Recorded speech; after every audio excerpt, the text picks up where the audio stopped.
The friendship of twin lambs. The lamb named Snowflake was born with a twin brother. His name is Flurry. Snowflake didn't like her twin brother from the very beginning. She always wished she was an only child. She preferred playing outside with her friends rather than spending time with Flurry. One sunny morning, Snowflake decided to go for a walk as usual. She wandered out without telling anyone, feeling rebellious and independent. As she scaled a rock slope, she tripped over a loose stone and tumbled down the mountain. The world spun around her, and darkness engulfed her vision.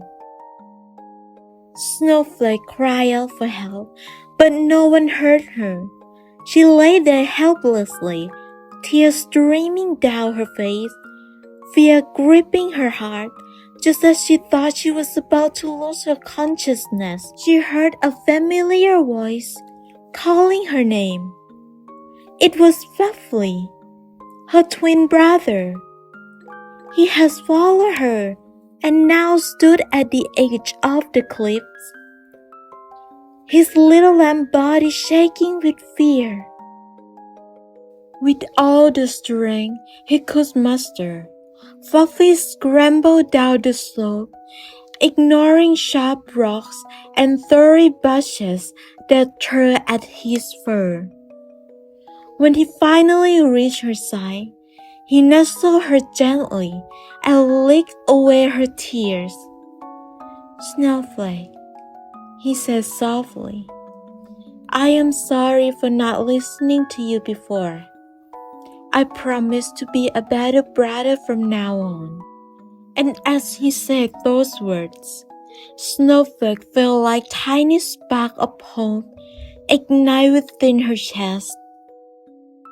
Together, they struggled to get back up, but it was no use. They were both too weak and injured.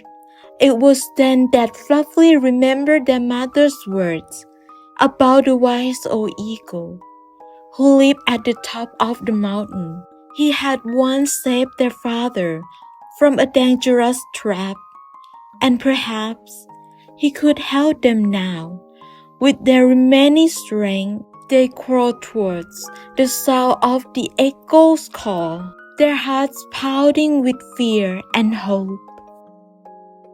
As they reached the summit, they saw the eagle perched majestically on a high ledge, his wings spread wide against the sky. Flurry gathered all his courage and called out to him, explaining their predicament. To their surprise, the eagle nodded his massive head and flapped his wings. He descended gracefully until his eyes level with them, and his wise golden eyes studied their injury. "I shall help you, but first you must trust me." He spread his wings wide, revealing a pair of strong, leathery appendages. "Come aboard," he instructed. Snowflake hesitated, her fear still gripping her tightly. But Flurry nudged her gently forward. "It's okay, Snowflake," he whispered. "He won't hurt us." Reluctantly, Snowflake placed her tiny hooves on the eagle's broad back, feeling the warmth of his feathers against her skin. Flurry scampered up behind her, clinging to her fur for dear life. The eagle let out a powerful cry and launched himself into the air, soaring effortlessly above the treetops. The wind whipped through their fur, making their eyes water. but the eagle's stately wings kept them aloft. As they flew higher, the world below seemed to shrink into insignificance.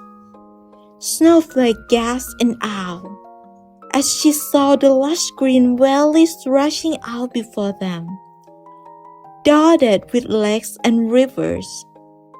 The sunlight glinted off the peaks of distant mountains, casting a warm glow over the landscape. Even Flurry, who was normally quiet and shy, let out a soft sigh of wonder. They flew on for what seems like hours, the eagle expertly navigating the sky with broad sweeps of his wings. As they approached the edge of the forest, Snowflake spotted their village in the distance. Her heart leapt with joy as she recognized the familiar shapes of the trees and hills that surrounded. The eagle circled once before landing gracefully on the peak of the tallest oak. "Here you are, my young friends," he said, his voice deep and reassuring. "You have proven yourselves brave and strong. Now, is it up to you to use those qualities to make your village a better place?" Snowflake and Flurry clambered off the eagle's back, their legs trembling from the long flight. They looked up at the wise old bird with gratitude and respect. "Thank you, great eagle," Snowflake said softly, "for saving us and giving us hope. We will never forget your kindness."